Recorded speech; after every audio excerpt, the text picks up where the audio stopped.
Fatty Su, burdened by Zhang Yi's warning, returned to Sudong village with a heavy heart. He sought out his acquaintance, Su Ping, to inquire about any recent outsiders. Su Ping revealed that two high-ranking officials, purportedly from the military, had visited the village just the day before. Village chief Su Dongtang, referred to as Sixth Grandpa, had treated them with extreme hospitality, ordering every household to bring out their best offerings. Su Ping also noted that Su Dongtang had been in high spirits lately, even claiming the title of mayor for Shujia town. This news sent a chill down Fatty Su's spine, confirming Zhang Yi's prediction that opposing forces were scouting the area. Alarmed, Fatty Su rushed to confront Su Dongtang directly. He found the village chief basking in his newfound status, having just consolidated his position as the recognized mayor of Shujia town after a meeting with the other village chiefs. When Fatty Su anxiously pressed him about the visitors, Su Dongtang proudly confirmed their meeting and his appointment. He then revealed the depth of his betrayal. He had not only disclosed the village's critical grain reserves to the outsiders but had also reported Zhang Yi's identity and the details of the 128 deaths in the village to them. Su Dongtang declared with venom that Zhang Yi deserved to die and expressed absolute confidence that the organization's regular army would swiftly eliminate him, avenging the villagers. Hearing this, Fatty Su's legs gave way, and he collapsed to the ground, his face turning deathly pale. He understood completely that Su Dongtang's arrogant actions had sealed the village's fate. Zhang Yi was a vengeful man who would not tolerate such betrayal.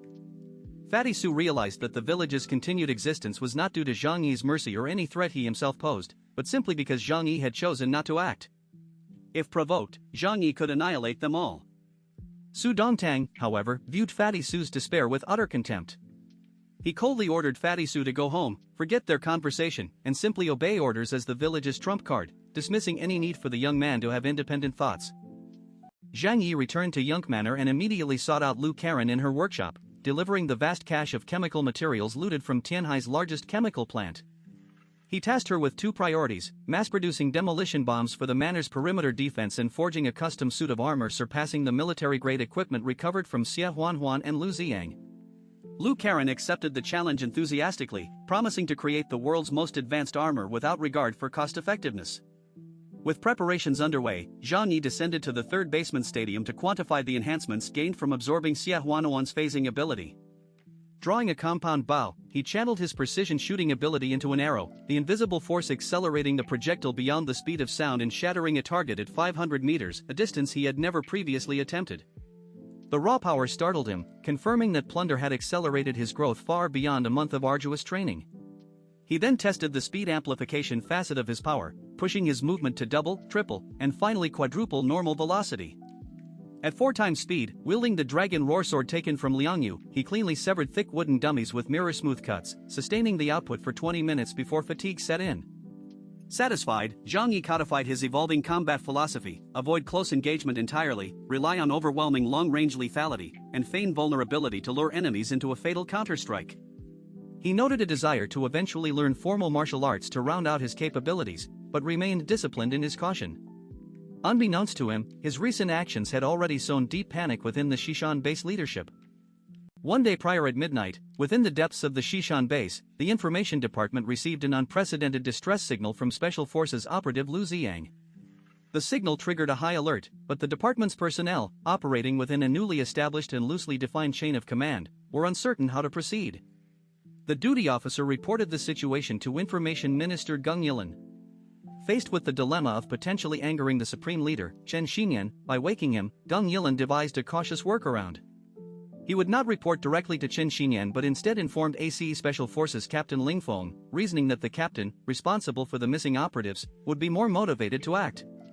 Captain Ling Feng, a short but powerfully built man leading a team of elite soldiers and technologically enhanced superhumans, was swiftly roused. Upon hearing that his subordinates, Xia Huanhuan and Lu Ziyang, were in danger, Ling Feng immediately led his team to the heavily guarded First Life Warehouse, the residence of Chen Xinyan. Their path was blocked by the leader's secretary, Gu Rou, who stood guard with a polite but immovable demeanor. Ling Feng urgently explained the life or death situation, pleading for an exception to report to the leader and secure permission for a rescue operation. Gu Rou, however, met his plea with a calm smile and a firm refusal, asserting that the leader's rest was paramount to the stability of the entire base and the thousands of survivors within it. Her words, implying that the safety of 2 soldiers paled in comparison to Chen Xinyan's sleep, ignited fury among the Special Forces members. They argued that their comrades were exceptional fighters who would only signal for help in a dire emergency, and every moment of delay could be fatal. Despite their anger, Ling Feng, a soldier bound by ultimate discipline, made the painful decision. He sternly ordered his team to stand down and return to their quarters, emphasizing that they could not act without superior authorization. The soldiers, their faces etched with agony and frustration, had no choice but to obey their captain's command.